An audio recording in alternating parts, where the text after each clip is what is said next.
based on today's explanation. All right, and the other matter that we had was a motion to compel wiretap material from the Metropolitan Bureau of Investigation, and I think 3 motions pertaining to wiretap matters. Yes, sir. All right.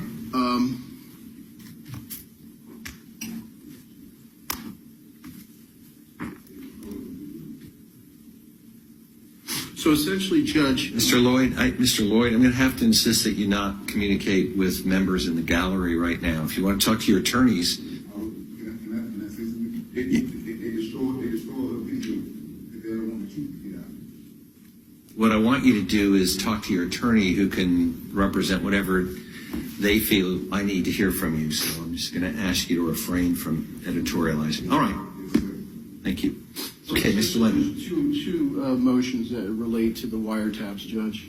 So what has happened is that we began taking the depositions of some of the individuals that were involved in the wiretaps.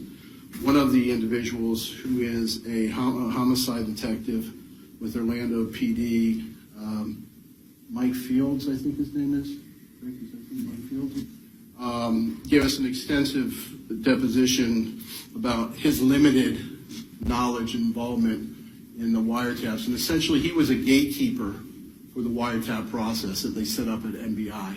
And so what his role was that he would sign people in and make sure that they were complying with whatever the rules were in regards to that, keep track of all the people who were going in and out of the wire rooms.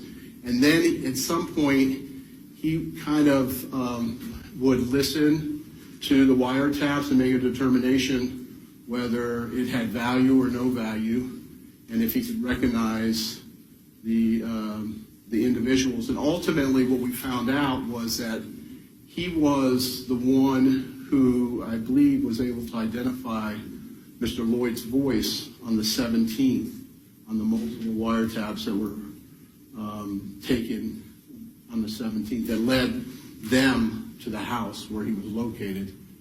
We still haven't got to the point, but we're assuming that they were able to trace the phone that he was talking on with the parties he was talking. There were 2 parties specifically, and that they were able to trace his phone to the house, and that's where they ultimately arrested him. In the course of the deposition, we discovered that there was his belief in retrospect, at least one other conversation that occurred prior to the 17th that was Mr. Lloyd. And he only realized that kind of after the fact. So our first request is we want that clearly and are entitled to that particular conversation, which they believe was Mr. Lloyd, whatever date that was. It would have been sometime between the 9th and the 17th. And when you say you want that, what form do you believe that's in? Well, we have asked the state, I believe, and maybe I'm misspeaking on this, for the actual recordings, and we've received the recordings from them of Mr. Lloyd. So we have the recordings of Mr. Lloyd, and we have partial transcripts of those recordings, which were included in, I think, Mareshi's report, where they make reference to, which is part of the discovery. And so we want the complete transcript, and if it exists, obviously the state's not required to go out and transcribe it for us, but we believe that they were already transcribed, and so we want the complete transcripts of Mr. Lloyd's conversations and that back conversation that occurred between the 9th and 17th that was referenced by Mr. Fields. All right. So that's number one. All right, so let's take it point by point. Mr. Ridgway? Obviously, any recording that has the defendant on it, I think they're entitled to that without question. My understanding of Detective Fields' testimony at the deposition was that the he identified Mr. Lloyd as being the person on the phone call on the 17th that ultimately led them to the subsequent order that led them to the defendant based on the content of the conversation, not because he recognized the voice. But based on the content of it is how he determined that it was the defendant. And he said that phone number that was associated with that call, he thought had come up before, and so presumed that was the defendant on that phone call. So that's kind of where we're at. If those exist, the defendant's certainly entitled to them, and I'll assist in any way I can trying to retrieve those and see if they're disclosed. So that part of the motion, I don't think there's any. All right, so I'll grant the motion to the extent that those items exist. If it's an actual recording, my understanding is you'll provide the recording. If there is a transcript that you've prepared, I'll order you to provide the transcript along with it. If it has been prepared, it will be. All right, thank you. Is there a second part? Yeah, well, including in that motion is, so MBI, which is a separate entity and organization, a criminal investigative organization, was running the wiretaps with joint members from various agencies, including Orlando Police Department, which Mr. Fields was part of. So there is a process, like anything else. We can imagine there's paperwork that's generated. There's a process that takes place when they're listening to these calls. So we know at the very least the members of the people who were listening to calls were all law enforcement. The only person that we spoke with in deposition so far, and we took about 40 depositions last round, there was a female detective from Orlando PD whose sole job was to sit outside the wire room and wait in case she was needed to back up somebody, go in and listen. And she did that for an entire week, her entire shift. And so she did not actually participate in that. So we're asking for the people who were involved in the participation of those wires, number one. Number two, any documents that reference their participation.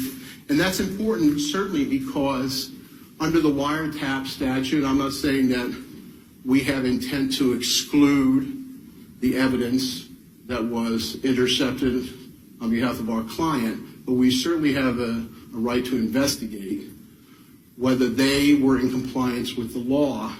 And so one of the things was that the Ninth Circuit State Attorney's Office, which was running this wiretap, which was the party that failed to disclose this information to the Fifth until we ran into this issue in November of this past year, was providing legal guidance to the people who were listening to make sure that they knew what they could and could not listen to and what they could and could not record. And so without having all that information and being able to talk to these people and have the documents that were generated, we certainly have the wiretaps documents that were provided by Mr. Ridgway, which entail the probable cause issues and stuff, but we don't have the other issues about whether they were in compliance with the statute and doing what they were supposed to do in the listening and recording and so forth. So we need to discover that issue, those issues. What in particular would I be ordering? Well, I think a start would be, Judge, any documents that are related to the wiretaps that have not been provided. Certainly, they could be provided by Orlando and Metropolitan Bureau of Investigation to Mr. Ridgway to examine, and he can make a determination whether he believes that there's an objection or things that need to be excluded on that for whatever reason, and then we can address those issues. But I think that the start is those documents, and then I think then with those documents we would get the names of the people who were listening to the wiretaps. Did you get call logs? Have you gotten call logs? Nothing. I'm trying to understand with some detail what it is I might be ordering over. If there is a manual or procedure, mitigate overhearing these conversations, listen to these, is that kind of document? Right, there's Who some is kind in of the room? video that was, my understanding was there was some kind of video Okay. that they were supposed to watch. And that Mr. Fields' responsibility was to kind of check off that they had watched that video, which was prepared by the Ninth Circuit State Attorney's Office. And then also, we know that Mr. Fields kept track of everybody that went in there and wrote the people who were going in and doing the listening. So those would be the logs, I guess, that would be in existence of who was listening to the calls during that period of time. All right, Mr. Richmond? One issue that wasn't addressed, and it may have some bearing on both my position and, of course, your and these other issues, is that the motion to compel the conversations, the first motion addressed, seeks, as I understand it, more than just the conversations where the defendant appears. It seeks the recordings of anything that was recorded on the wiretaps of these particular individuals named in the motion. So my first question, I guess, is the defense seeking all of those recordings or just the ones where the defendant's voice is identified? No, Judge, we set out in our motion that the issue here is much broader than our client. And the reason is that there was a decision made by law enforcement. Apologize for trailing back on you. I wanted to grab a rule book. Go ahead. There was a decision made by law enforcement on the 9th that they were going to include a group of people in those wiretaps. The mother of my client, a good friend of my client, I believe one of the aunts, ultimately the brother and a good friend. So there was a small group of people that were included in those wiretaps, which are family members. Those people are also defense witnesses or potential defense witnesses for both guilt and penalty phase. So, what I proposed on the issue of balancing the protection of the wiretap statute, which, there is a privacy issue that comes into play with the wiretaps, allowing the defense access to those calls with the agreement that we would not disclose that information to any parties unless we had permission from the court, obviously ahead of time, if there was something important that came up in those conversations. We know in talking to Mr. Fields that there was a lot of calls that were like, hey, I'm going to Publix, I'm doing this, and those are what he titled as non-essential calls, and they just kind of shifted them on one side, and then they had the essential calls, which he was responsible for deciding what was essential and what was non-essential. So we're interested in the essential calls of those individuals in addition to what the one call or calls that we haven't gotten. Okay, so Mr. Ridgway, what do you feel you're obligated to turn over? And then what are you willing to turn over? It might be beyond even what the statute requires. I just don't know. Part of the problem is Chapter 934.08 authorizes release of intercepted communications under certain circumstances. There's not any litigation that I've been able to find for any guidance as to the interplay between that limitation and 3.220 and obviously Brady and those kinds of things. Obviously, Brady would have to trump the statute if there was anything exculpatory. I think a defendant's statement clearly is going to be in. My question is, you have recordings of people who are not the defendant. Right. These are recordings of people who have, although their names have been provided to the defense in some cases, but they're not going to be state witnesses. These are recordings we're not going to be introducing. In fact, I can represent to the court, we're not going to be introducing any of the recordings of the wiretaps and guilt or penalty of either of these cases, barring something that we don't foresee happening that we respond to. I have no particular problem granting the motion as requested in that the calls identified as essential.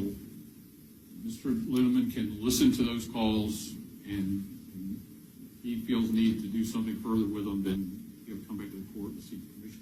So I don't have any problem with the court, that aspect, giving Mr. Linneman access to the calls deemed essential, whether they were from his client or not, with the caveats that he has proposed, and that is that he's ordered not to disclose them beyond his staff. The only thing I would ask of the court include in that order that I'm entitled to listen to the same calls, but with the same caveat that I'm not to disclose them. Let me interrupt for just 1 second. So, I know you know this. 3.220 B subsection 8H requires you to turn over whether there's been any electronic surveillance. Well, we know there has been, including wiretapping. Well, we know there was a wiretap of the premises of the defendant or of any conversations to which the defendant was a party, and any documents relating thereto. And so that provides me some guidance. So if there are call logs, if there's a sign-in sheet for who was on active duty listening, like these law enforcement officers were here on this day from this time to that time, I think all of those documents get turned over as to the management and operation of the wiretap. I think any conversation to which the witness was a participant, those get turned over. So I guess we've narrowed it down to, we have recordings of people who are not speaking to Mr. Lloyd, who we overheard. Your position is they just don't pertain to this case. It's been a while since I've drilled down deeply into the wiretap statute, but I think there's some duty to mitigate when you realize that, stop the listening. And it seems to me the battle then may be over just those conversations, because any documents pertaining to the wiretap, I think you've got to turn over. We have done those. As far as I know, Your Honor, I know everything we have, they have, and I believe we have everything that exists. Maybe. I think if I understand it, though, Mr. Lenneman is saying he thinks there are more things that are existing. My sense in the past with both of you is that when that's presented, if your position has been, I'll double check. And if they exist, I'm going to give them to them without a fight, in terms of documents. The one thing the court mentioned was the call log. Is the call logs? Yes, that's one document. The other document that Mr. Lennon is seeking in his other motion that you referenced, there was a sign-in log for people who were going into what's called the wire room where the electronics were being operated. I do not know if there were multiple wires being operated in that room at the same time. Was everybody that went in there involved in this case? Did everyone who go in there actually monitor a phone call? I don't know the answers to that. To just simply say the log of everybody who went into that room, maybe getting into other areas, I can make an attempt to narrow it down. If we identify the calls that he's interested in, we might be able to identify who the officer was that intercepted the call. Wait, give me just a sec.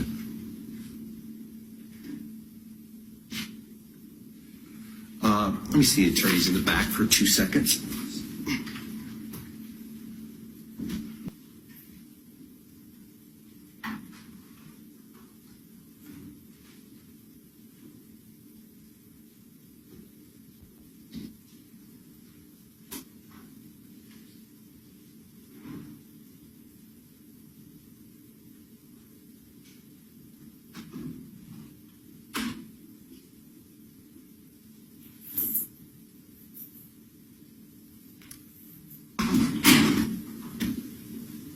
All right, thank you, everyone. Have a seat again.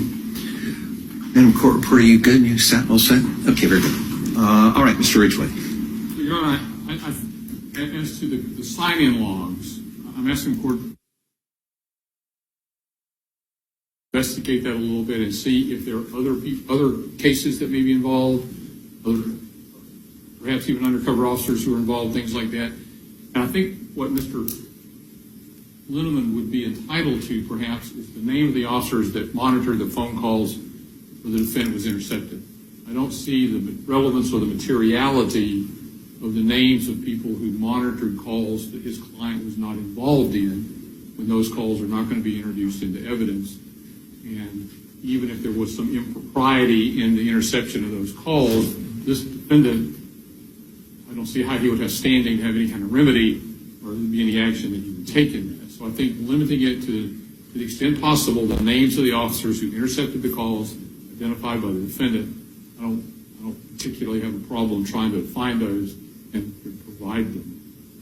I'm ready to rule. Mr. Lenneman, you can respond after you listen to this. I believe Mr. Lenneman's entitled to any document relating to the wiretap. I think that's pretty expansive, but that's the language of the rule, and I didn't write that rule.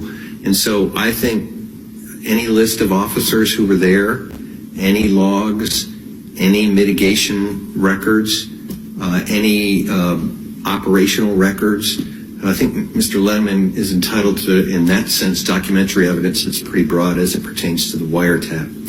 Any conversation that Mr. Lloyd participated in, they're entitled to that conversation. I'm going to deny it as to other conversations that don't pertain to Mr. Lloyd at this point in time. Once you get those documents and if you're conducting some discovery, this is without prejudice for you to come back to me and say, Judge, here's the pertinent reason we need to go into this conversation. And I think that I have some questions about whether you're entitled to conversations that don't pertain to Mr. Lloyd because of the construct of the wiretap statute that tends to require mitigation of non-evidentiary phone calls. That's one of the court's concern. And the second one is just managing a process where a wiretap is up and there are calls unrelated to what the case is about and the discovery of that information. But I'm saying that to you, Mr. Lunneman, understanding that you might see a name, you might conduct a deposition, you might come back to me and make an argument that could change my mind as to whether you should get into some conversation that's really not involving Mr. Lunneman. Excuse me, you're Mr. Lunneman, of course, Mr. Lloyd. All right, so all documents, the identification of anybody in that room, any conversations your client's participant in, and then I'm going to reserve on other conversations. Yes. So here's a couple of the issues, Judge, that I think are in play.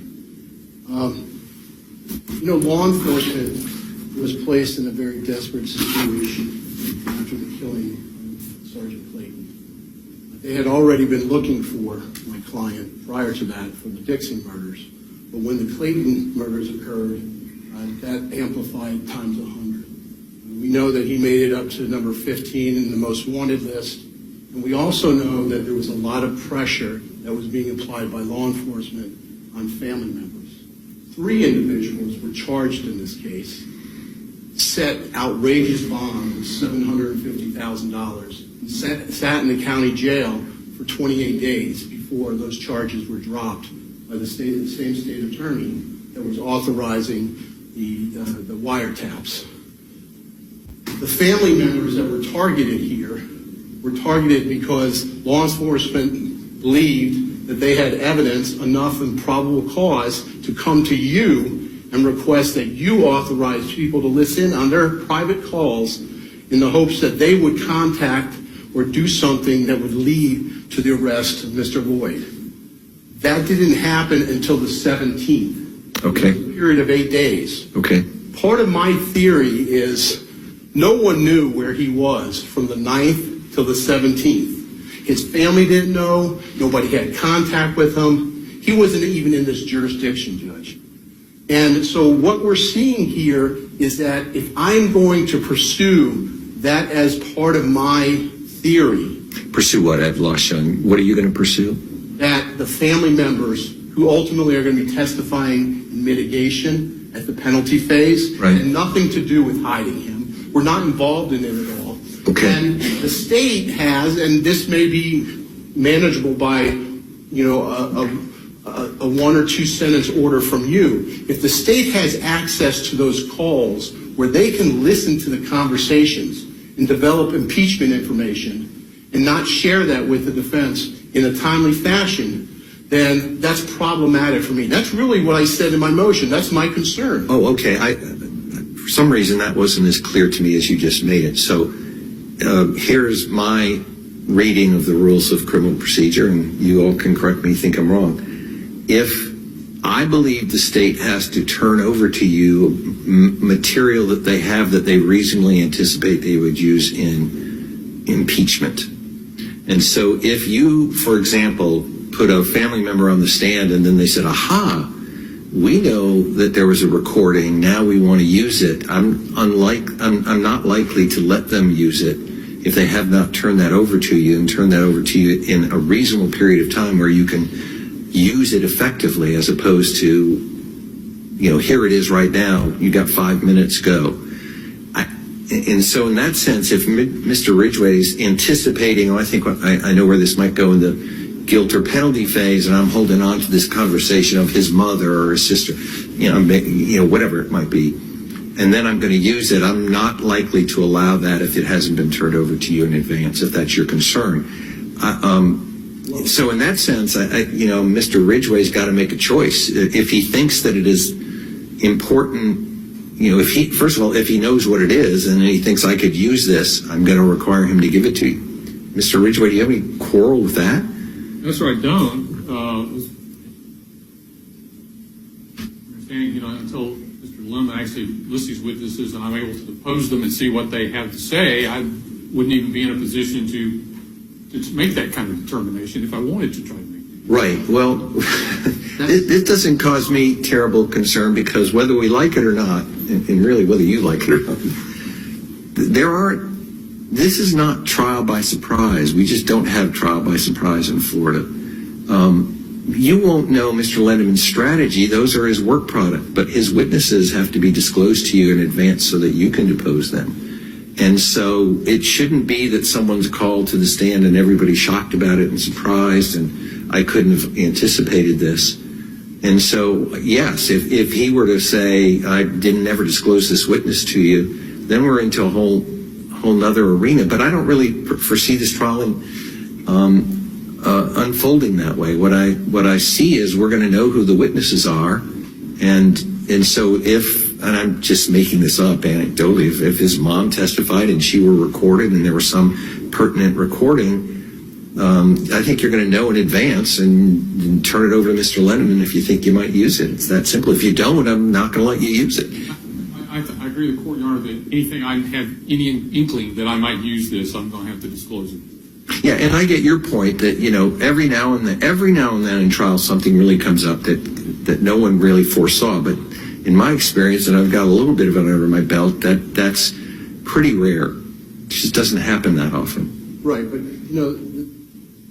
the damage is done, Judge, if I talk to a witness, and I'm just giving you a hypothetical because my job is to investigate. This is a death penalty case. There's a lot of emotions on both sides in this situation. But, if I talk to a witness and list the witness, and then Mr. Ridgway decides to go listen to these tapes, which he has access to today, to listen to those tapes today, and he indicates that, oh, yeah, I'm going to use that tape, then I'm asking for him to have a limitation of 45 days or 60 days. If he's going to listen to these tapes and use something from these tapes, he needs to do that sooner than later. Sure. Well, I agree with you about that. And just would add that the sooner you give him your witness list, then the more likely I'm to say, Mr. Ridgway, you've had this witness's name for X weeks or months, and I want you to answer for me why you didn't turn this information over in time for Mr. Lendeman himself to also use it. And so,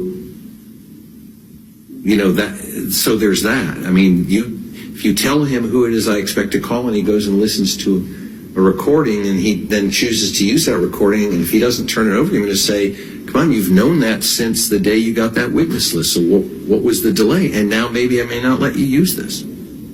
On the other hand, if 2 days before the trial you amended a witness list and say, here's an additional witness, then we're all under a crunch and the time frames, and then your position is weaker to argue, I should have gotten this much earlier if he doesn't know who you're calling. It's just, none of this is unusual in a trial. If you turn it over and he holds on to it for too long, I'm going to penalize him. If you don't turn the witness over and he says, I listened to this tape last night because I had plenty to do to get ready till I knew this person was a witness, then I don't know that I can hold his feet to the same fire because the disclosure was late. So again, I don't think this is a surprise to experienced litigators. You're both experienced litigators. I really feel it's something I can manage. What I have ruled today is you're entitled to any document pertaining to this wiretap. You're entitled to any conversation to which your client was a participant, and I will manage as we go forward conversations of other non-parties to the wiretap. I have just one question, clarification, Your Honor. Mr. Lemon made reference to this. Is my understanding from the deposition of Detective Fields was that there were assistants from the Ninth Circuit who gave what we commonly call the minimization lecture directions to them. And his belief that lecture or those instructions were recorded, were videotaped. Is the court considering that videotape a document? Yes, I am. If it were videotaped, I think, because I think Mr. Lennon is entitled to read the statute, do some research, and say, he could have a motion to say, Judge, law enforcement officers were misled about the legal obligations pertinent to a wiretap. I'm not saying that will happen, but so I think Mr. Lennon should get that also. Okay. Does that cover all of the wiretap issues? Okay. And then I believe there's a motion as it pertains to the trial of the matter. No, there's another motion, Judge. Okay. We have filed in reference to compel or issue a subpoena ducis tecum to the Orlando Police Department and FDLE. Our position, Judge, because I did not notice either FDLE or Orlando, that this is just in the motion to compel as related to discovery. If the court decides otherwise, then I can rehear this issue. Was this filed yesterday? No, this was filed on the 15th. I have a copy if you want. Yeah, let me take a look at it because I just want to make sure we're on the same. Thank you.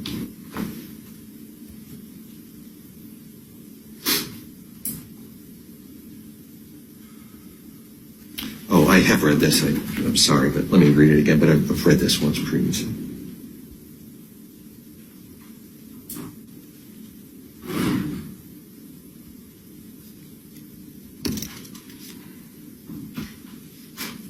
Yeah, I'm going to start by asking, do you know the motion we're talking about? Yes. I'm going to have you respond, because I think it's pretty self-explanatory in what's your position. Your Honor, Florida Rule of Criminal Procedure 3.220F provides that the court may order further discovery on a showing of materiality, as justice may require. All right. The situation here is that there's no question that there was a warrant for the arrest of Marquise Lloyd for the murder of Sade Nixon, among other crimes, and that Lieutenant Clayton had been given information to that effect. There's been the videotape of Lieutenant Clayton trying to get away from the defendant when she is shot in the back and falls to the ground, and the defendant walks over and stands over her and shoots her. What happened in between, which is what the defendant is seeking here? First of all, I don't even know if there's been a use of force investigation done. The witnesses who were deposed on this issue all said they didn't know if one had been done or not. The deputy chief said he sort of seemed to doubt that it had been done. But assuming that it was done, and assuming worst case scenario, and it shows that somehow Lieutenant Clayton watched this whole encounter with the defendant, how is that material to either the guilt or penalty phase, either of these trials, given that scenario? I don't think there is any. I certainly don't think there's any showing of it. And I don't think that the defendant can be any burden, no matter how low, that this has anything to do with this trial.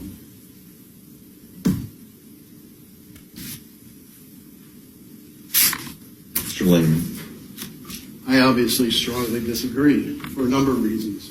So if I can take a moment to explain the circumstances so the court understands exactly what's in play here. On the morning of this incident, my client had parked his car in the parking lot of the Walmart somewhere around 6:30 a.m. time, and had entered into the Walmart. He was wearing a hoodie, a security shirt that said security on it, and camouflage pants. He entered the Walmart, and within a short period of time after that, Sergeant Clayton entered the Walmart to shop. She was doing her shopping. There is footage within the Walmart that shows them at various locations, and they actually, at some point, he gets in the line where she is paying for her were food items, which he got from the grocery area. And so we have cameras that cover the front of the entire store, and then we have the entrance and exit cameras. There's two doors. There's a door that goes directly into the store, and then there's a little vestibule where they keep the carts, and then there's a door that exits into the parking lot. The parking lot is the pharmacy area. And in the pharmacy area, we have pretty much, other than columns, open area in the sidewalk. So if you walk out, if you go to the left, you're going to be walking on the sidewalk area, but there's open columns that transcend to the left and transcend to the right. What happens is, in brief, Sergeant Clayton goes outside to bring her groceries to her car. Her car is parked in the front area. While she is outside, she is approached by the witness who identifies Markeith as being a person who's wanted for murder. She's a family member. He notifies her about this. You see her go out, you see her trace over to where Sergeant Clayton was, but there are blind spots in the cameras. The biggest, the most coverage that we see from the cameras are from rooftop cameras that shoot down on the parking lot area and part of the area where there was a confrontation between, I'll call it a confrontation between Sergeant Clayton and my client. So she goes over there and she notifies Sergeant Clayton. Sergeant Clayton gets on the radio right away and calls for an emergency channel and is asking for backup. She then proceeds to start walking towards the front door where ultimately my client walks out. You can see her, there's only portions of what you can see her, but when you see her, you see her talking into a radio and she has her hand on her gun belt as she's walking towards that area. Now the area is, that I'm talking about at this point is a blind spot. There hasn't been yet technology up to this moment in time that allows us to see what Sergeant Clayton does. But if you listen to my client's statement, which he gave to the police after he was arrested, which they have agreed they're not using because of various reasons, including asking for a lawyer, bleeding profusely for 45 minutes on a table, and being berated by two detectives, one of which was apologetic about his behavior during this interaction with my client when he was questioned. But my client claims that when he comes out the door, he's pushing a cart, and Sergeant Clayton steps in front of him and has her weapon drawn.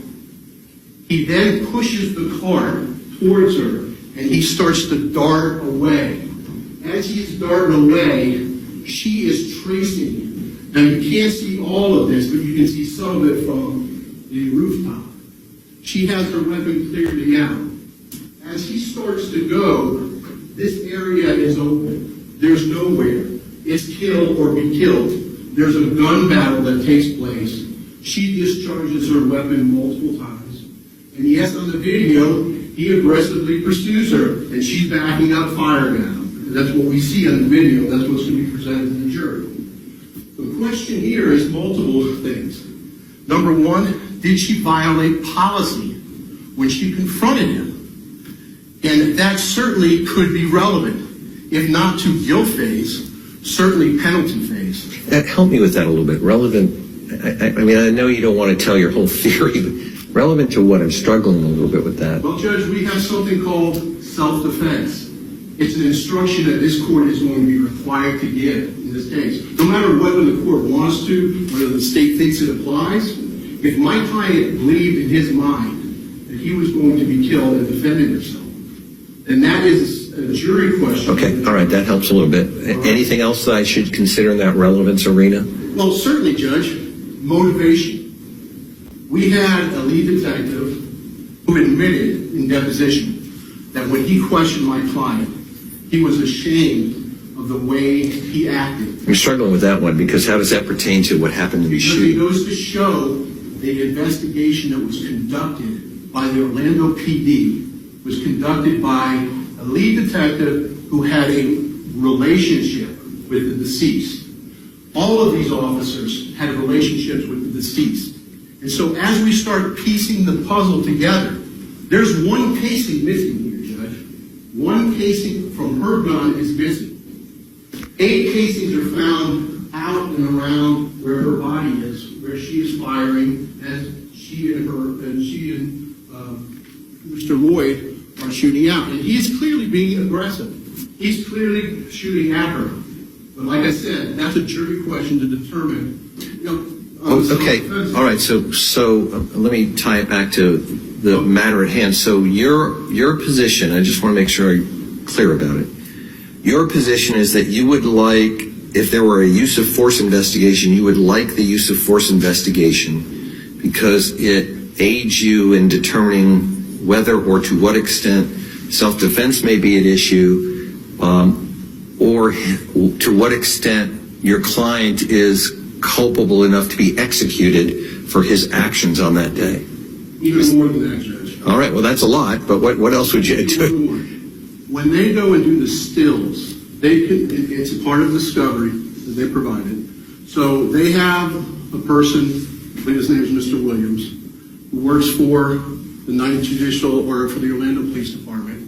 And when they get together and they start looking at the video, they create these individual stills of my client and Sergeant Clayton in the shootout.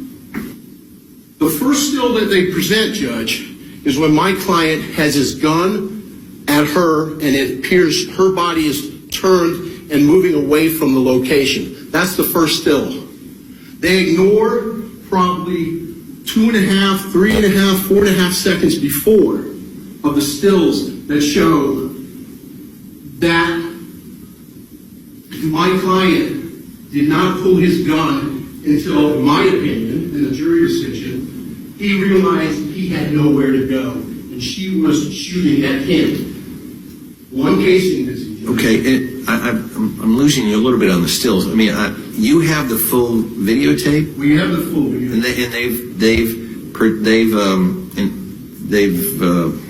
what's the word I'm looking for? They created 14 stills. Out of a videotape that Right, so we have the full videotape. They created 14 stills. But when I asked the detective, why did he use that as the first one? He said, well, I don't know. That's because. Yeah. This goes to motivation of the department in covering up and not pursuing a clear investigation of everything that happened.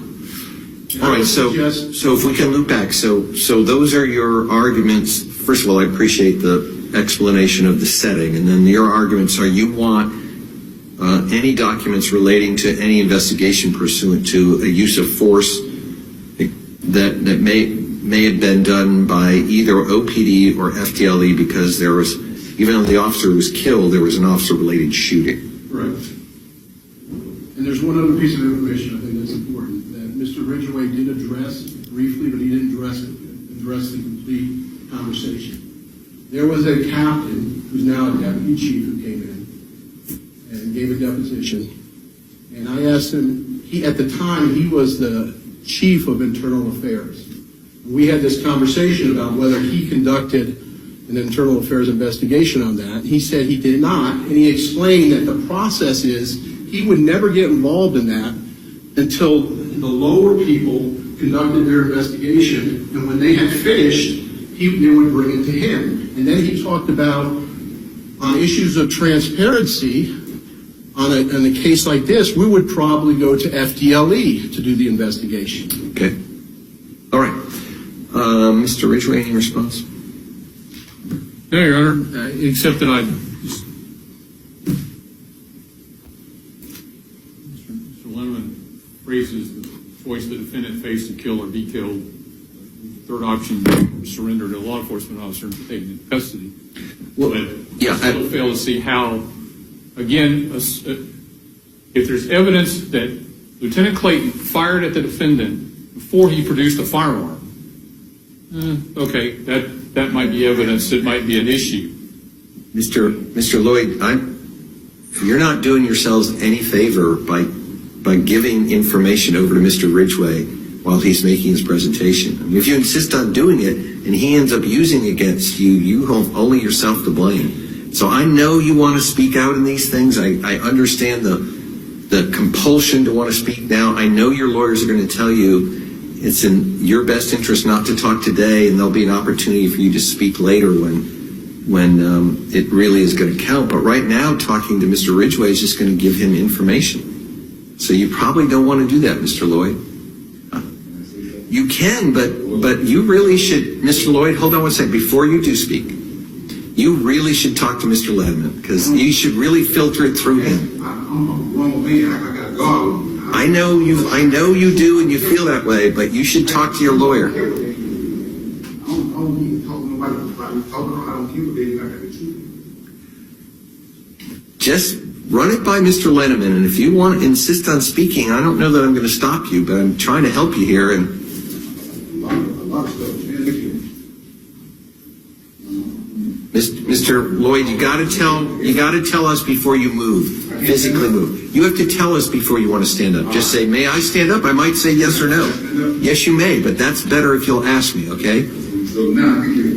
Now, I want you to talk to Mr. Letterman, then you can speak to me, but talk to him first. Talk to him first. Please, Miss, I'm asking you politely, Mr. Lloyd, talk to him first.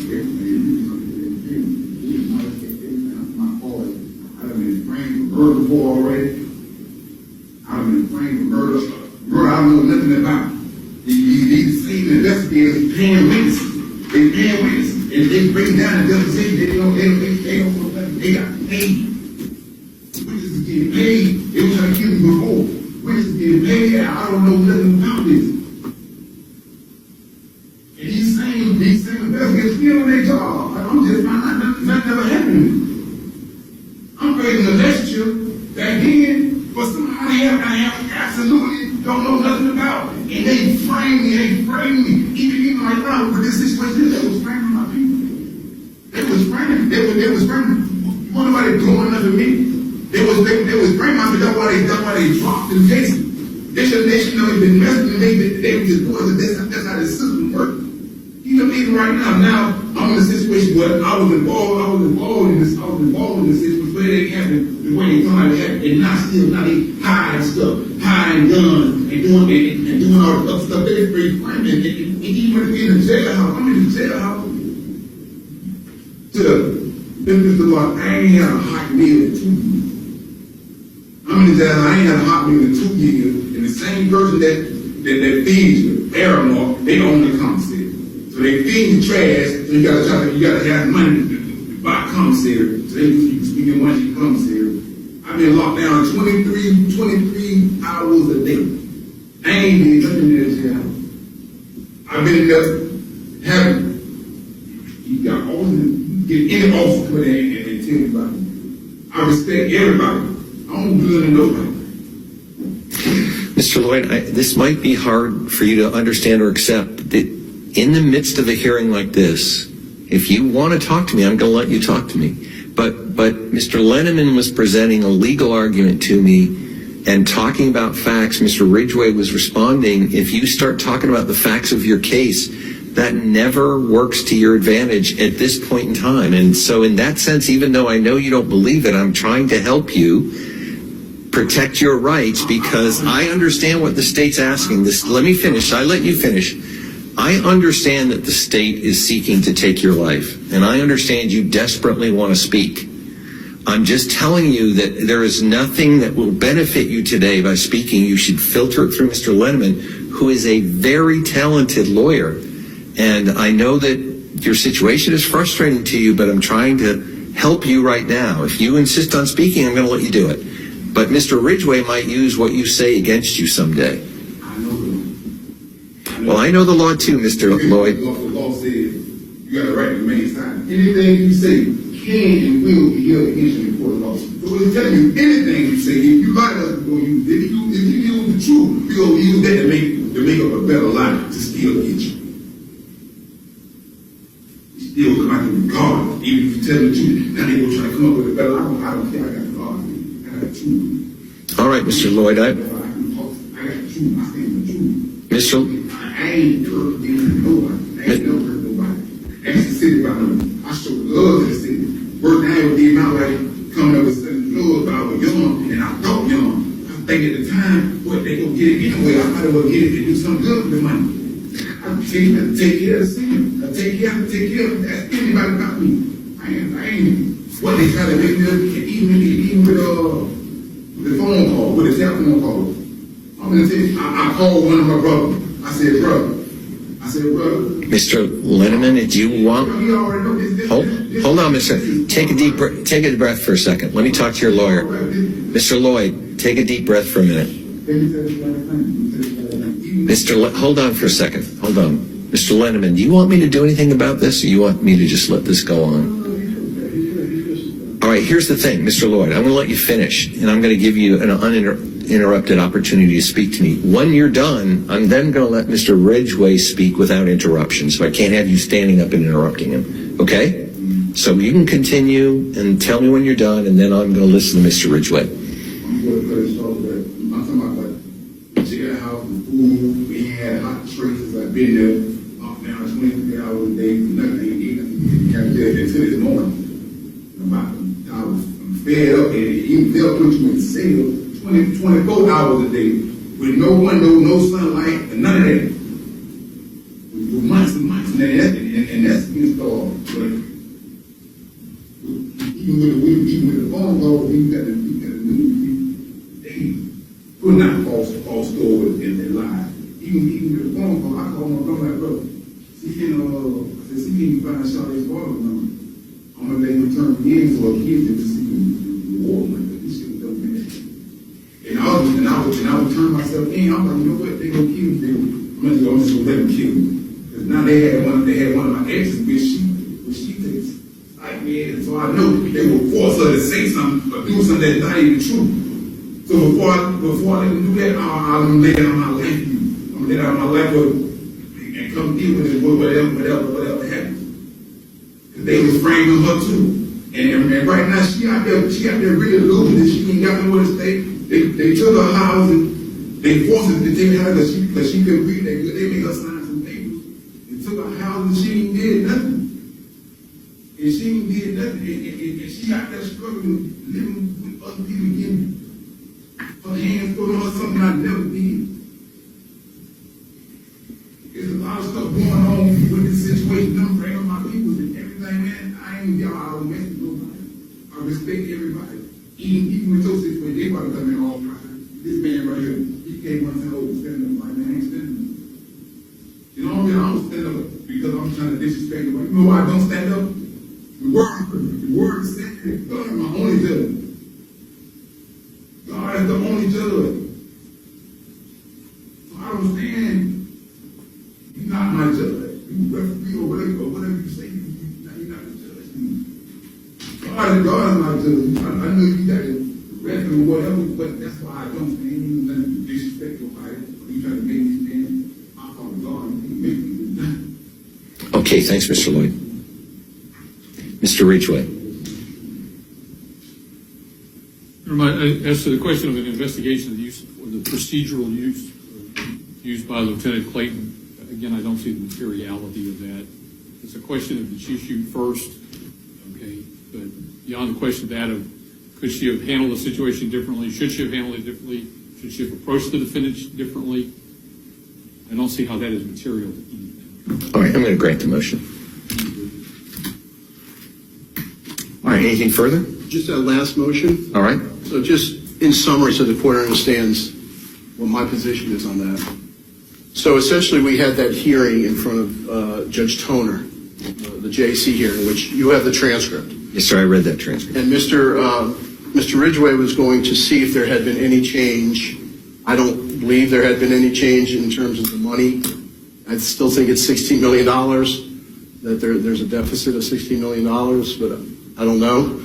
So my position then and my position now is I'm really looking for the court I'm not asking the court to necessarily grant that motion based on that. I'm asking the court to send a message to the legislator that this is the only kind of empowerment that the court has, is to say, listen, we have victims, we have defendants, we cannot have a case go to trial if we don't have the money to pay for that. And so that's really kind of what I'm looking for, Judge. Have any of your experts or any of the participants that who would be paid from the JAC fund, have they not been paid? No, or they don't run out of money until mid-April. That's when they're supposed to run out of money, is mid-April, which means that any bills from mid-April till July 1st are not going to be paid, and then they'll be lining up based on with the new budget. So there's a period, in this case it would be, 1 to 2.5 months that there's a possibility of not getting paid, but that hasn't come to fruition yet. Okay.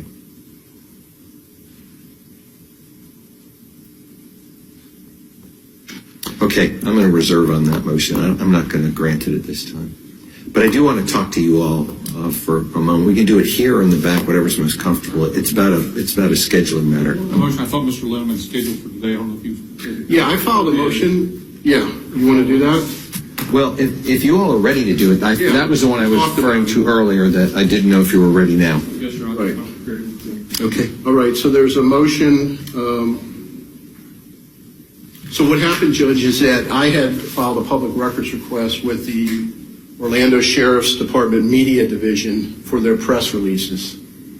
The press releases are important in this case in that there is a sequence of events that occurs after Miss Dixon is killed, before Sergeant Clayton is killed, where my client tries to get his niece, and this has to do with them talking to the reporter on this issue. My client tries to get the niece to talk to the press because the press, in his mind, are creating him to be a monster, and they're not telling the whole truth. We know for a fact that there was a gun. Now we know, and the police knew back then, and obviously I get it why they would not release this information in a press release because of the ongoing investigation, but we certainly know that the firearm found on the ground belonged to Miss Dixon. She went in the house, she retrieved it, she brought it out. There was some kind of confrontation that occurred. It ends up on the ground. So my client knew that, because obviously he was there, and so the issue in his mind was that the press was painting him to be something he wasn't. So he convinced his niece to go talk to the press and tell them the truth. Well, whatever truth she told them, they put in only a certain portion, and none of it was what he was requesting, and he knew that. And he also told her to go to the police, which she did, and she was cooperating with the police, and told the police that if you get the press to be truthful about what happened, I'll turn myself in. But the police said, we can't make the press do anything. And so that's one of the issues that is going to play out at some point, whether it's in penalty or guilt phase or whatever, about his state of mind that I believe deteriorates from the time that this Dixon shooting is killed. This Dixon, which he wanted the child, he didn't want to kill the child, and the killing of the child all the way up till Clayton's death, which occurs some days later. So I reached out and I filed a motion for, or I sent a public records request to the Orange County Sheriff's Department for all the media advisories that they released, which I assume that that's what these Orlando press stations were relying on in part. And in this, there is a reference to that my client was banging on the door of Miss Dixon's house. That's not reported from anybody. None of the witnesses report that. And so what Mr. Ridgway told me after I filed this motion was that he believes that there was an event that occurred the next morning that my client is alleged to go to someone's house and bang on the door, and that the Orange County Sheriff's Department media people confused the two events and kind of combined them and made a statement. And I don't disbelieve what he's saying, but I think I have a right to know with specificity from someone in their department who says that, because otherwise it's an impeachment material that someone told the police something that wasn't true. And if it's one of the witnesses, there's three main witnesses here, the two brothers and the mother, and one brother was not able to talk, so it certainly couldn't have been him. Or neighbors or someone saw something or reported something that wasn't characterized in their investigation, I'm entitled to that as impeachment material. So I just asked for an order for the state to request the media section to identify where they got that information from. Mr. Ridgway?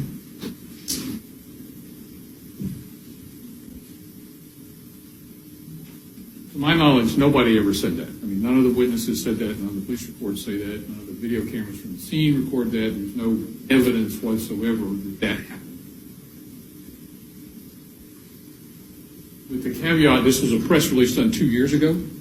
Finding the person who actually wrote this and having that person say, oh, this is who told me and this is why I wrote that and I remember that, slim to none. I can make a couple of phone calls, but I don't know that I'm ever going to be able to identify where that came from. All right, well, I'll grant this to the extent that this information can be obtained and provided. I understand it might be no one has a memory of or records pertaining to it, but if they do, I'm going to order that they be turned over. All right? Mr. Lloyd, in the future, if you're going to stand, you have to talk to me about it first, because the gentlemen who are providing security need to know if you're going to move before you move, and I hope you can understand that. I think you can. I think that's it for today. I'm going to ask the attorneys to come back with the court order for a minute.